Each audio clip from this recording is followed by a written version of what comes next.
Мына суреттегі Париж емес, Жалпақтал ауылы. Батыс Қазақстандағы бұл ауыл бүгінде әлеуметтік желінің трендіне айналды. Себебі мұнда бой көтерген 30 метрлік Эйфель мұнарасы жұрттың таңданысын тудырып жатыр. Бұл ерекше нысанды 2006 жылғы мектеп түлектері өздерінің 20 жылдық кездесуіне орай ауылға тарту еткен. Әр түлек 500 мың теңгеден жинап, жалпы құны 45 миллион теңгеге осы мұнараны тұрғызған. Жалпақталда бұл қалыпты жағдай. Былтырғы түлектер ауылға күй ойнап тұратын алтын домбыра сыйласа, оның алдындағылар үлкен кітап ескерткішін орнатқан. Биылғы түлектер әлемдік масштабқа шығуды жөн көріпті. Тіпті мұнараның балконына шығып, ауылды тамашалауға болады. Қазір бұл жерге Ақтөбе мен Оралдан арнайы турлар ұйымдастырыла бастады.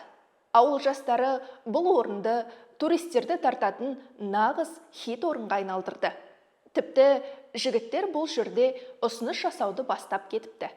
Қалай ойлайсыз, ауыл туризмін жандандыру үшін осындай әлемдік нысандар қажет пе? Пікірге жаза кетіңіз.